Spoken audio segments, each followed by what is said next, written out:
வணக்கம். நான் உங்க சரவணகுமார். இதுக்கு முன்னாடி ஆல் அபவுட் பைத்தான் இன் 20 மினிட்ஸ்ன்ற வீடியோல பைத்தான் பத்தின ஒரு ஃபுல் இன்ட்ரோடக்ஷன் பார்த்திருப்போம். இப்போ இந்த வீடியோல டேட்டா டைப்ஸ் இன் பைத்தான் பத்தி பார்க்க போறோம். நம்மள சுத்தி இருக்கிற எல்லாமே டேட்டா தான். நம்பர்ஸ்ல ஆரம்பிச்சு டெக்ஸ்ட் மெசேஜஸ் வரைக்கும் நாம யூஸ் பண்ற எல்லாத்துலயுமே டேட்டா இருக்கு. பட் அதே டேட்டாவ இப்படி ராவா, ரேண்டமா பார்க்கும்போது ரொம்ப கன்ஃப்யூசிங்கா இருக்கு இல்லையா? ஒருவேளை இதே டேட்டாவ இப்ப ஸ்க்ரீன்ல தெரியிற மாரி அரேஞ்ச்டா பார்த்தா எப்படி இருக்கும்? கிளியரா புரியிற மாரி இருக்குல்ல.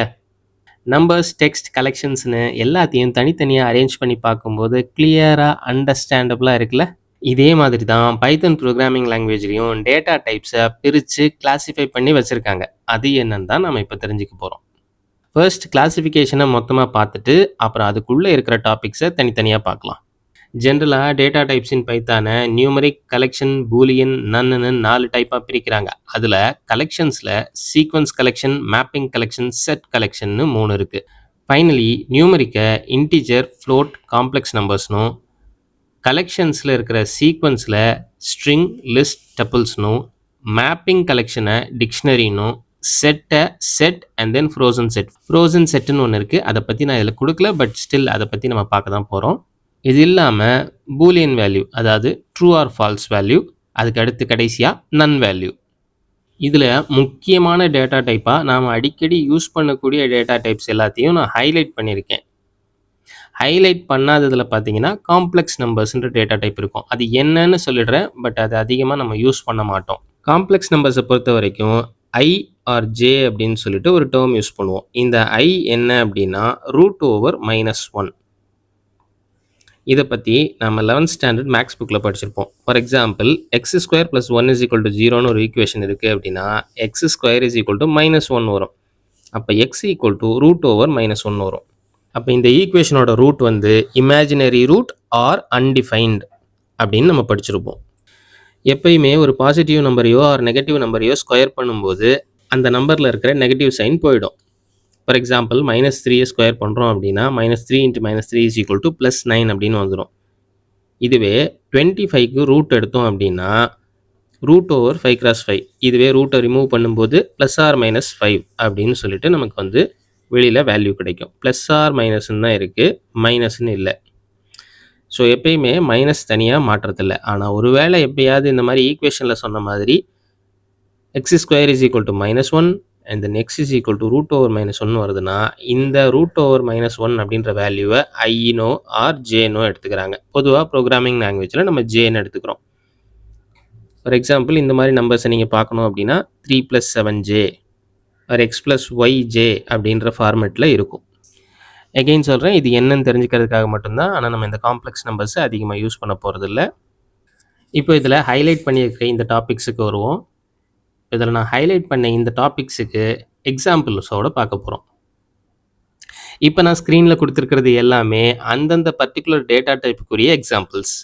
ஃபர்ஸ்ட் இன்டிஜர்ஸ்னால் என்னென்னு பார்த்துடலாம். -∞ +∞ வரைக்கும் இருக்கிற எல்லா ஹோல் நம்பர்ஸுமே, அதாவது ஒரு நம்பரை முழுமையாக எழுதுகிறோம் அப்படின்னாவே அந்த நம்பர் வந்து இன்டிஜர் தான். இதோட ரேஞ்ச் நல்லா ஞாபகம் வச்சுக்கோங்க. -∞ ஆரம்பித்து மைனஸில் இருக்கிற, அதாவது நெகட்டிவ் நம்பர்ஸ் எல்லாத்தையும் கடந்து 0வையும் உள்ளடக்கி கடந்து அதுக்கடுத்து இருக்கிற பாசிட்டிவ் நம்பர்ஸையும் கடந்து +∞ வரைக்கும். So negative numbers 0, positive numbers. முழுமையாக ஒரு நம்பரை எழுதும்போது பாயிண்ட் வைக்காமல் எழுதும்போது அந்த நம்பர் ஒரு ஹோல் நம்பர், அது வந்து ஒரு இன்டிஜர். அடுத்தது ஃப்ளோட் வேல்யூஸ். இதுலேயும் நெகட்டிவ்லேருந்து பாசிட்டிவ் நம்பர்ஸ் வரைக்கும் நாம் எந்தெந்த நம்பர் எல்லாத்தையும் வந்து பாயிண்ட் வச்சு எழுதுகிறோமோ, ஈவன் நீங்கள் 0 கூட பாயிண்ட் வச்சு 0.0ன்னு எழுதுனீங்க அப்படின்னா அது ஃப்ளோட்டு தான். ஸோ பாயிண்ட் வச்ச வேல்யூஸ் ஆர் டெசிமல் வேல்யூஸ் நம்ம ஏதாவது எழுதுகிறோம் அப்படின்னா அது எல்லாமே ஃப்ளோட் வேல்யூ. அடுத்ததாக இருக்கிறது ஸ்ட்ரிங் வேல்யூஸ். இந்த ஸ்ட்ரிங்குன்றது 2 double quotes or 2 single quotes. இதுக்கு நடுவில் நாம் என்னென்னலாம் டெக்ஸ்ட் மெசேஜ் மாதிரி டைப் பண்ணுறோமோ, டெக்ஸ்ட் மெசேஜ் மாதிரின்னு சொல்லியிருக்கேன். டெக்ஸ்ட் மெசேஜ் இந்த சென்ஸ் நாம் வேர்ட்ஸ் மட்டும் யூஸ் பண்ண மாட்டோம். நம்பர்ஸ், சிம்பிள்ஸ், இந்த மாதிரி எது யூஸ் பண்ணாலும், அதாவது 2 சிங்கிள் கோட் ஆர் 2 டபுள் கோட்டுக்கு நடுவில் என்ன இருந்தாலும் ஸ்ட்ரிங்குன்னு பைத்தான் ப்ரோக்ராம் கன்ஃபார்ம் பண்ணிக்கும். அடுத்ததாக பூலியன் வேல்யூஸ். இந்த பூலியன் வேல்யூஸ் பார்த்தீங்கன்னா 2 தான், எய்தர் ட்ரூ ஆர் ஃபால்ஸ். நாம நியூமெரிக்கல் வேல்யூஸோ, டெக்ஸ்ட்டோ யூஸ் பண்ணாம சில இடங்கள்ல வந்து ட்ரூ ஆர் ஃபால்ஸ் மட்டும் கண்டுபிடிக்க வேண்டியிருக்கும். ஃபார் எக்ஸாம்பிள், நீங்க ஏதோ ஒரு வெப்சைட்ல லாகின் பண்றீங்க. அந்த வெப்சைட்ல யூசர் ஐடி அண்ட் பாஸ்வேர்ட் குடுத்து நீங்க வந்து உள்ள போகணும்னு நெனைக்கிறீங்க. அப்ப என்ன பண்ணணும்? பர்ட்டிகுலர் யூசர் ஐடிக்கு பர்ட்டிகுலர் பாஸ்வேர்ட் வந்து மேட்ச் ஆகுதான்னு பார்க்கணும் இல்லையா? அந்த இடத்துல user ID and password matching is equal to ட்ரூன்னு வந்துடும். அதனால நம்மள உள்ள என்டர் பண்ண அலோவ் பண்ணும். இதுவே நாம என்டர் பண்ணும்போது தப்பா என்டர் பண்ணிட்டோம் அப்படின்னா, யூசர் ஐடி ஒண்ணு என்டர் பண்ணிட்டு, பாஸ்வேர்ட் வந்து ஏதோ ஒரு பாஸ்வேர்ட போட்டுட்டோம். அதுக்கு மேட்சிங்கான பாஸ்வேர்ட் இல்லன்னா, யூசர் ஐடிக்கு உரிய பாஸ்வேர்ட நம்ம போடல அப்படின்றத, user ID and password does not match. So try again later அப்படின்னு நம்மள வெளியிலேயே வச்சுடும். இது மாதிரி பல இடங்கள்ல நியூமெரிக் வேல்யூஸோ, டெக்ஸ்ட்டோ யூஸ் பண்ணாம நம்ம ட்ரூ ஆர் ஃபால்ஸ் மட்டும் செக் பண்ணக்கூடிய இடங்கள்ல பூலியன் வேல்யூஸ் யூஸ் பண்ணிக்கலாம். அடுத்து நன் டேட்டா டைப். அது என்ன none data type? Yes, nothing. அதாவது சும்மா, வடிவேல் காமெடி மாரி சும்மா இருக்கிறத உன்னால செய்ய முடியுமா? ஒண்ணும் இல்லாம சும்மா இருக்கணும். ஸோ சும்மா இருக்கிறது வந்து ஒரு வேல்யூவா? ஸோ அதுக்கு ஒரு வேல்யூ குடுத்தா எப்படி இருக்கும்ன்றது தான் நன் வேல்யூ. இந்த நன் வேல்யூ நம்ம எங்க யூஸ் பண்ணலாம்? ஃபார் எக்ஸாம்பிள், இப்ப ஈஸியா தெரியிற மாரியான எக்ஸாம்பிள் மட்டும் தான் சொல்லிட்டு இருக்கேன். பொதுவா நம்ம ஏதாவது எக்ஸாமுக்கு அப்ளை பண்ற வெப்சைட்ல போய் பார்த்தீங்க அப்படின்னா, உங்க குவாலிஃபிகேஷன் அப்படின்னு போட்டு ஒரு டவுன் ஆரோ மார்க் இருக்கும். அதுல ஃபர்ஸ்ட் ஸ்டார்ட்டிங்ல நன் இருக்கும். அதுக்கு அடுத்து தான் வந்து qualification either BE or BTech or BSc or BA அப்படின்னு சொல்லிட்டு அடுத்தடுத்த லைன்ஸ்ல வந்து இது இருக்கும். ஒரு இடத்துல நான் வந்து ஒரு வேல்யூவ அசைன் பண்ணவே இல்ல இன்னும். அது எனக்கு எங்கேயோ ரிசல்ட்டா கிடைக்கும்போது அத நான் தூக்கிட்டு வந்து ஃபிக்ஸ் பண்ண போறேன். ஆனா அதே நேரத்துல அந்த இடத்துல வந்து எனக்கு 0 இருக்கக்கூடாது, நியூமெரிக் ஆர் டெசிமல் 0 இருக்கக்கூடாது, எம்ப்டி ஸ்ட்ரிங் இருக்கக்கூடாது. அத நான் ஃபால்ஸ்ன்னு எழுதக்கூடாது. இது எதுவுமே இல்லாம நான் வந்து ஒரு ஸ்ட்ரிங்க வந்து எம்ப்டியாவே வச்சிருக்கணும். ஒரு இடத்துல ரிசல்ட் வந்தோனே அந்த எம்ப்டிய போய் இந்த ரிசல்ட் ஃபில் பண்ணிக்கணும். ஸோ இந்த மாதிரியான இடங்கள்ல நன் டேட்டா டைப் வந்து ரொம்ப யூஸ்ஃபுல்லா இருக்கும். அடுத்ததா ரைட் சைடுல இருக்கிற கலெக்ஷன்ஸை சேர்ந்த டப்பிள், லிஸ்ட், செட், டிக்ஷனரி அப்படிங்கிற 4 டேட்டா டைப் பத்தி பார்க்க போறோம். இந்த 4 டேட்டா டைப்புக்குமே 2 ஒத்துமை இருக்கும். அதாவது சிமிலாரிட்டி. அந்த 2 சிமிலாரிட்டி என்ன அப்படின்னா, இந்த 4மே வந்து பேருக்கு ஏத்த மாதிரி, கலெக்ஷன்ற பேருக்கு ஏத்த மாதிரி கலெக்டிவ் டேட்டா டைப்ஸ். அதாவது ஒரு டேட்டா சிங்கிளா இல்லாம நிறைய டேட்டாக்களை கமா வச்சு பிரிச்ச மாதிரி இருக்கும். 2வது ஒற்றுமை என்னன்னு பார்த்தா, கலெக்ஷன்னு சொன்ன உடனே ஏதோ நம்பர்ஸ மட்டும் கலெக்ஷனா வைக்கிறது ஆர் ஃப்ளோட் வேல்யூஸ் மட்டும் கலெக்ஷனா வைக்கிறதுன்றது இல்ல. மிக்ஸடா எல்லா டேட்டா டைப்பையும் ஒரே கலெக்ஷனுக்குள்ள இன்டிஜர், ஃப்ளோட், ஸ்ட்ரிங், பூலியன், நன் அப்படின்னு இந்த மாதிரி மல்டிபிள் டேட்டா டைப்ஸை மிக்ஸ்டா கொடுத்துக்கலாம். இப்போ நான் சொன்ன இந்த 2 ஒற்றுமையும் இந்த டப்பிள், லிஸ்ட், செட், டிக்ஷனரி அப்படின்னு இங்க கொடுத்துருக்கிற 4 டேட்டா டைப்புக்குமே பொருந்தும். அதனால தான் அதுக்குரிய கரஸ்பாண்டிங் எக்ஸாம்பிள்ஸ்ல ஒரே ஒரு சிங்கிள் லைன் ஆஃப் கலெக்ஷனுக்குள்ளேயே நான் மல்டிபிள் டேட்டா டைப்ஸை கலந்த மாதிரி கொடுத்து வச்சிருக்கேன். அதை நீங்க ஸ்க்ரீன்ல பார்க்கும்போதே புரிஞ்சிடும். ஓகே, இப்போ நம்ம கலெக்ஷன்ஸை சேர்ந்த 4 டேட்டா டைப்ஸ்லையும் காமனாக இருந்த 2 சிமிலாரிட்டிஸ் பற்றி பார்த்துட்டோம். அடுத்து இந்த 4 டேட்டா டைப்லையும் என்னென்ன டிஃபரன்சஸ் இருக்குன்னு பார்க்கலாம். அதுக்கு நம்ம ஒரு டேபிளர் காலம் போட்டுக்கலாம். ஃபர்ஸ்ட் டப்பிள் டேட்டா டைப் பற்றி பார்க்கலாம். டப்பிள் டேட்டா டைப்போட சின்டாக்ஸ் பார்த்தீங்க அப்படின்னா curved brackets or parenthesis brackets. Parenthesis பிராக்கெட்ஸ்குள்ளே நீங்கள் ஏதாவது ஒரு வேல்யூவோ அல்லது நிறைய வேல்யூஸை கமா போட்டோ கொடுக்குறீங்க அப்படின்னா அது ஆட்டோமேட்டிக்காக டப்பிள் வேல்யூ கொடுக்குறாங்கன்னு எடுத்துக்கும். அடுத்ததா டப்பிள் ஒரு ordered data type. Ordered data டைப்னா நாம என்ன ஆர்டரில் வந்து இந்த வேல்யூஸ் எல்லாம் என்டர் பண்ணுறோமோ அதே ஆர்டரில் தான் அங்கே என்ட்ரி ஆகும். And then duplicates. நம்ம எத்தனை டூப்ளிகேட் வேல்யூஸ் வேணாலும் இதில் கொடுத்துட்டே போகலாம். இங்கேயே நான் கொடுத்துருக்க எக்ஸாம்பிளில் சின்டாக்ஸ் கீழே பார்த்தீங்க அப்படின்னா X, Y, Z and then Y. So Y வந்து 2 தடவை ரிப்பீட் ஆகுது. அதாவது ஒய்யோட டூப்ளிகேட் ஒன்று ஆட் பண்ணியிருக்கேன். ஸோ டூப்ளிகேட்ஸை இது அலோவ் பண்ணும். ரிப்பீட்டேஷன்ஸ் இருக்கலாம். Finally mutability. Tuple is a immutable data type. இந்த கலெக்ஷன்ஸ், இந்த 4 கலெக்ஷன்ஸ்லேயே இம்மியூட்டபிள், அதாவது சேஞ்ச் பண்ண முடியாத, ஆல்டர் பண்ண முடியாத ஒரு டேட்டா டைப் வந்து டப்பிள் தான். ஃபார் எக்ஸாம்பிள், இப்போ ஒரு கம்பெனியில் ஒரு வருஷம் ஃபுல்லாக வேலை பார்த்து முடித்தவங்களோட ஜாயினிங் டேட்ஸ் எல்லாத்தையும் எடுத்து ஒரு டப்பிள் டேட்டாவை வைக்கிறாங்க. இதில் ஒரே நாளில் நிறைய பேர் கூட ஜாயின் பண்ணியிருக்கலாம். ஸோ அதனால் நிறைய ரிப்பீட்டேஷன்ஸ் கூட வரலாம்.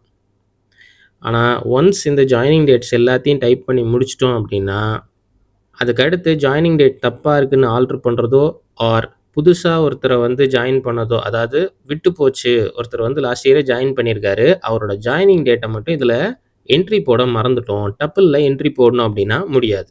ஏன்னா it is a immutable data type. அடுத்தது லிஸ்ட் டேட்டா டைப். இந்த லிஸ்ட் டேட்டா டைப் தான் இருக்கிறதுலயே ரொம்ப ஃப்ளெக்சிபிளான டேட்டா டைப். இதோட சின்டாக்ஸ் ஸ்கொயர் பிராக்கெட்ஸ். ஸ்கொயர் பிராக்கெட்ஸ்க்குள்ள கமா போட்டு நம்ம எந்தெந்த வேல்யூஸ் எல்லாம் குடுக்குறோமோ, அத ஆட்டோமேட்டிக்கா அதுவே லிஸ்ட்ல குடுக்குறாங்க அப்படின்னு எடுத்துக்கும். இது வந்து ஒரு ஆர்டர்டு டேட்டா டைப். இப்போ ஆர்டர்டு அப்படின்னா, நாம குடுக்குற வேல்யூவ குடுக்குற ஆர்டர்லயே எழுதுறதுன்னு சொன்னேன் இல்லையா? இது ஆக்சுவலி எப்படி போய் மெமரியில ஸ்டோர் ஆகும் அப்படின்னா, நாம இப்ப லிஸ்ட் கிரியேட் பண்ணும்போதே அந்த இண்டெக்ஸ் உருவாயிரும். ஃபர்ஸ்ட் வேல்யூக்கு 0த் இண்டெக்ஸ், செகண்ட் வேல்யூக்கு ஃபர்ஸ்ட் இண்டெக்ஸ், தேர்ட் வேல்யூக்கு செகண்ட் இண்டெக்ஸ் அப்படின்னு சொல்லிட்டு 0, 1, 2, 3 அப்படின்னு சொல்லி பொசிஷன் வேல்யூ வந்து இண்டெக்ஸ் அப்படின்ற பேர்ல பைத்தானே போட்டு வச்சிரும். இந்த போட்டு வச்ச பொசிஷன் வேல்யூல தான் நாம கொடுக்குற ஆர்டர்டு டேட்டா போய் செட் ஆகும். இப்படி தான் மெமரியில ஸ்டோர் ஆகுது. அதனால தான் இது ஆர்டர்டு டேட்டா. அதே போல டூப்ளிகேட்ஸ் அலவுட். ஸோ எவ்வளோ டூப்ளிகேட்ஸ் வேணாலும் ஆட் பண்ணிட்டே போகலாம். And also it is mutable. அதாவது சேஞ்ச் பண்ணிகிட்டே இருக்கலாம். எதையாவது ஆல்டர் பண்ணிக்கலாம். இங்கே பார்த்தீங்கன்னா எக்ஸை வந்து பின்னு சேஞ்ச் பண்ணியிருக்கோம். அதுக்கடுத்து Y, Z, Y, that is repetition Y 2 time இருக்குது. கூடவே நம்ம வந்து எக்ஸ்ட்ரா கொஞ்சமும் ஆட் பண்ணிக்கலாம் அதே லிஸ்ட்டில். ஸோ இந்த லிஸ்ட்டை மியூட்டபிளாக இருக்கிறதுனால நான் வந்து சேஞ்ச் பண்ணி இந்த மாதிரி ஒரு லிஸ்ட்டாக கொண்டு வந்திருக்கேன். அடுத்த டேட்டா டைப் செட். இந்த செட்டோட சின்டாக்ஸ் வந்து ஃப்ளவர் பிராக்கெட்ஸ். இந்த செட்டுக்கு ஒரு யூனிக்கான விஷயம் இருக்கு. அது என்ன அப்படின்னா, இது வந்து அன்ஆர்டர்டு டேட்டா செட். ஆர்டராவே இருக்காது. ஏன்னா இதுல பொசிஷன் வேல்யூவே கிடையாது. இப்படி ஃப்ளவர் பிராக்கெட்ஸ்ல சேவ் பண்ணும்போது, அது செட்டுன்னு எடுத்துக்கிட்டு, நாம என்ன வேல்யூ குடுக்குறோமோ அத ஸ்டோர் பண்ணும். ஆனா, அத நாம குடுக்குற ஆர்டர்ல ஸ்டோர் பண்ணாது. அதே மாரி இதுல டூப்ளிகேட்ஸ் அலவுட் கிடையாது. நீங்க ஒரு வேள நெறைய டூப்ளிகேட்ஸ் குடுத்தாலுமே, இப்ப நான் வந்து எக்ஸ நெறைய டைம் குடுத்து, அதுக்கடுத்து ஒய், இசட் அப்படின்னு குடுத்திருந்தேன்னாலுமே, அது வந்து ஒரே ஒரு டைம் தான் எக்ஸ எடுத்துக்கும். அதாவது டூப்ளிகேட்ஸ் ஏதாவது இருந்தா விட்டுட்டு, யூனிக் வேல்யூஸ் மட்டும் எழுதிட்டு போயிட்டே இருக்கும். ஸோ இந்த டூப்ளிகேட்ஸ் நாட் அலோவ்ட். அதே நேரத்துல அன்ஆர்டர்டு. இத வச்சு நான் ஒரு எக்ஸாம்பிள் சொல்லவா? ஃபார் எக்ஸாம்பிள் இப்ப நீங்க Gmailல ஒரு புது Gmail ஐடி கிரியேட் பண்ணணும்னு நெனைக்கிறீங்க. ஸோ என்ன பண்ணுவீங்க? Gmailஓட வெப்சைட் ஓப்பன் பண்ணி ஒரு புது யூசர் ஐடி டைப் பண்றதுக்கு ட்ரை பண்ணுவீங்க. அப்போ வந்து நம்ம ஏதாவது டைப் பண்ணுவோம். நம்ம நேம் வச்சோ ஏதோ ஒண்ணு வச்சு டைப் பண்ணுவோம். அப்ப அது சொல்லும் இது நாட் அவைலபிள் அப்படின்னு. அது எப்படி சொல்லுது அப்படின்னா, அது போய் ஒரு செட்ல எக்ஸ்ப்ளோர் பண்ணும். அதுல ஏற்கனவே நெறைய யூனிக் டேட்டா இருக்கும். அந்த யூனிக் யூசர் ஐடி எல்லாத்தையும் பார்த்துட்டு, இப்படி எல்லாமே யூசர் ஐடி இருக்கு. இதுல இல்லாம ஒரு புதுசா யுனிக்கா ஒரு யூசர் ஐடி நீ குடுத்தீன்னா, அந்த யூனிக் டேட்டாவ என்னால அந்த செட்டுக்குள்ள போட்டுக்க முடியும் அப்படின்னு அது சொல்றது தான் நமக்கு வந்து this user ID is not available, try another அப்படின்னு டிஸ்ப்ளேல வரும். அதே மாரி செட் இஸ் மியூட்டபிள். அத சேஞ்ச் பண்ணிக்க முடியும். உள்ள இருக்க வேல்யூ எனக்கு பிடிக்கல அப்படின்னா, அந்த வேல்யூவ ரிமூவ் பண்ணு அப்படின்னு சொல்லிட்டு. இதுல பொசிஷன் வேல்யூஸ் கிடையாது. அதனால ஸ்ட்ரெய்ட்டா வேல்யூவையே நான் ரிமூவ் பண்ணிட்டு, எனக்கு புது வேல்யூஸ் வந்து ஆட் பண்ணிக்கோ அப்படின்னு சொல்லும்போது, யூனிக்கா இருந்தா அத டக்குன்னு ஆட் பண்ணிக்கும். ஸோ அதனால அது மியூட்டபிள் தான். Finally dictionary. Dictionary data type வந்து இருக்கிறதுலயே கொஞ்சம் வித்தியாசமான டேட்டா டைப். அதுல வந்து கீ வேல்யூ பேரோட தான் குடுக்கணும். அதோட சின்டாக்ஸே ஃப்ளவர் பிராக்கெட் ஓப்பன் பண்ணி கீ அப்படின்னு சொல்லிட்டு ஒரு விஷயமும், அதுக்கடுத்து காலன் வச்சுட்டு வேல்யூ அப்படின்னு ஒரு விஷயமும் நம்ம குடுக்கணும். இந்த டேட்டா டைப் குறிப்பா டேபிள்ஸ் உருவாக்குறதுக்காக பயன்படும். டிக்ஷனரி வந்து ஒரு ஆர்டர்டு டேட்டா டைப். இதுல நம்ம என்ன கீக்கு என்ன வேல்யூ குடுக்குறோம் அப்படின்றது வந்து ஆர்டர்டா இண்டெக்ஸ் வேல்யூ போட்டு தான் அது வந்து ஸ்டோர் ஆகும். ஸோ நம்ம தேவைப்பட்டா அந்த இண்டெக்ஸ் வேல்யூ யூஸ் பண்ணி நம்ம அதை எடுத்தும் பார்த்துக்கலாம். அதே மாதிரி இதில் டூப்ளிகேட்ஸ் பார்ஷியலி அலவுட். அது ஏன் பார்ஷியலி அலவுடுன்னா, நம்ம கொடுக்குற கீ வந்து யூனிக்காக இருக்கணும் டிக்ஷனரியில். ஆனால் வேல்யூஸ் வந்து நிறைய ரிப்பீட்டேஷன்ஸ் கூட இருக்கலாம் டூப்ளிகேட்ஸ் அலவுட் வேல்யூவில். ஆனால் கீயில் நாட் அலவுட். Again mutability. டிக்ஷனரியை நான் வந்து சேஞ்ச் பண்ணிக்கலாம். எப்படி சேஞ்ச் பண்ணிக்கலாம் அப்படின்னா, ஃபார் எக்ஸாம்பிள் இங்கேயே கொடுத்துருக்கேன் கீ 1 அப்படின்னு சொல்லிட்டு இருக்கிற டிக்ஷனரியில் எனக்கு அது வேண்டான்னு சொல்லி ஆல்டர் பண்ணி நான் கீ 2ன்னு கூட அதை மாற்றிக்கலாம். அதே போல் வேல்யூவில் வேல் 1 அப்படின்னு ஒரு சிங்கிள் டேட்டா தான் இங்கே கொடுத்துருக்கோம் இனிஷியலி. அதை நான் இப்போது வேல்யூஸ் அப்படின்னு இங்கே மாற்றிருக்கேன். அதாவது நிறைய வேல்யூ கொண்ட டேட்டாவாக நம்ம கொடுத்து வச்சுக்கலாம். ஸோ இப்படி சேஞ்ச் பண்ணிக்க முடியும். அதாவது மியூட்டபிள். இது வரைக்கும் கலெக்ஷன் டேட்டா டைப்ஸில் இருக்கிற double, list, set and dictionary அப்படின்றது என்னென்ன அப்படின்னு தான் நம்ம பார்த்து வச்சுருக்கோம். இந்த கலெக்ஷன்ஸில் இருக்கிற ஒவ்வொரு டேட்டா டைப்புக்கும் மேனிப்புலேட்டிங் மெத்தட்ஸ் எப்படி யூஸ் பண்ணுறது, அப்புறம் அக்ரிகேட் ஃபங்க்ஷன்ஸ் எல்லாம் யூஸ் பண்ணால் என்ன ஆகும் அப்படின்றத நம்ம தனியாக இன்னொரு வீடியோவில் பார்க்க போகிறோம். பட் அதுக்கு முன்னாடி வேரியபிள்ஸ் இன் பைத்தான், அப்புறம் ஸ்ட்ரிங் இன் பைத்தான், இந்த மாதிரியான ஒரு சில டாபிக்ஸை நம்ம முதல்ல தெரிஞ்சுக்கணும். அதை தெரிஞ்சுக்கிட்டு அப்புறமா இந்த manipulating methods and aggregate functions தெரிஞ்சுக்கிறது தான் ஈஸியாக இருக்கும். ஓகே, மொத்தமாக இப்போ நம்ம பார்த்த எல்லா டேட்டா டைப்ஸையும் ஒரே டேபிளில் போட்டு பார்க்கலாம். இதில் வந்து எதெல்லாம் மியூட்டபிள், எதெல்லாம் இம்மியூட்டபிள் அப்படின்னு தெரிஞ்சுக்க போகிறோம். அதாவது எதெல்லாம் சேஞ்ச் பண்ண முடியும், எதெல்லாம் சேஞ்ச் பண்ண முடியாது. இதில் நோ போட்டிருக்கிறது எல்லாமே சேஞ்ச் பண்ண முடியாது. இந்த இன்ட், ஃப்ளோட், ஸ்ட்ரிங், டப்பிள் இதில் எல்லாத்துலேயும் நாம் ஒன்ஸ் ஒரு வேல்யூவை வந்து கொடுத்துட்டோம் அப்படின்னா அது பர்டிகுலர் மெமரியில் போய் ஸ்டோர் ஆகிடும். அந்த மெமரியில் ஏதாவது சேஞ்சஸ் பண்ணோம் அப்படின்னா வேற ஒரு இடத்துல வேற ஒரு ஆப்ஜெக்ட் புதுசாக தான் உருவாகுமே தவிர ஆல்ட்ரேஷன் வந்து அதுலேயே அதே மெமரி ஸ்பேஸில் நடக்காது. ஆனால் லிஸ்ட் அப்படி கிடையாது. லிஸ்ட்டோ, செட்டோ, டிக்ஷனரியோ எல்லாமே வந்து ஒரு பஃபர் மெமரின்னு சொல்லிட்டு வச்சுருக்கோம். இப்போ ஃபார் எக்ஸாம்பிள் இங்கே வந்து 1, 2, 3ன்றது லிஸ்ட்டில் இருக்குது. இப்போ எனக்கு 4, 5, 6ன்னு ஏதாவது ஆட் பண்ணணும் அப்படின்னா ஒரு பஃபர் மெமரி வச்சுருக்கோம். அதனால் அந்த பஃபர் மெமரியில் வந்து 4ஓ 5ஓ 6ஓ இல்லை அதில் அதுக்கு இடையில இருக்கிற அந்த 1, 2, 3 ஆல்ட்ரேஷன் பண்ணணுன்னாலோ அது எல்லாத்துக்கும் அலோவ் பண்ணும். அதே மாதிரி இந்த பஃபர் மெமரியோடவே இந்த லிஸ்ட் வர்றதுனால இந்த லிஸ்ட் எக்ஸிக்யூட் ஆகிற டைம் வந்து ரொம்ப அதிகம். பட் டப்பிள் எக்ஸிக்யூட் ஆகிற டைம் வந்து ரொம்ப ஷார்ட். சீக்கிரமாக எக்ஸிக்யூட் ஆகிடும். ஏன்னா டப்பிள் வந்து ஃபிக்ஸ்டு அமௌண்ட் ஆஃப் டேட்டா அப்படின்றது பைத்தானுக்கு தெரியும். அதனால் டக்குன்னு போய் எடுக்கும். டக்குன்னு வந்து ஃபுல்லாக வந்து எக்ஸிக்யூட் பண்ணி அதில் எங்கே இருக்குது என்ன எதுன்னு தேடி முடிக்கிறதோ இல்லை வந்து அந்த டப்பில் வந்து வேறு எங்கேயாவது கொண்டு போய் கம்பேர் பண்ணுறதோ இது எல்லாத்தையும் நம்ம எக்ஸிக்யூட் பண்ணும்போது சீக்கிரமாக எக்ஸிக்யூட் ஆகும். டேட்டா டைப்ஸ் இன் பைத்தான் பொறுத்தவரையிலும் நம்ம எல்லாத்தையும் கவர் பண்ணிட்டோம். ஸோ என்னோட கண்டென்ட்டும் ப்ரெசன்டேஷனும் உங்களுக்கு பிடிச்சிருக்குன்னு நம்புகிறேன். லைக் பண்ணுங்கள், ஷேர் பண்ணுங்கள். டவுட்ஸ் ஏதாவது இருந்துச்சுன்னா கமெண்ட் பண்ணுங்கள். கண்டிப்பாக நான் ரிப்ளை பண்ணுறேன். அடுத்த கண்டென்ட்டாக நம்ம வந்து வேரியபிள்ஸ் இன் பைத்தான் பற்றி பார்க்க போகிறோம். இந்த மாதிரி அடுத்தடுத்த கண்டென்ட்டுக்கு மறக்காமல் சப்ஸ்கிரைப் பண்ணி வச்சுக்கோங்க. தேங்க்ஸ் ஃபார் வாட்சிங் அண்ட் ஹாப்பி கோடிங்.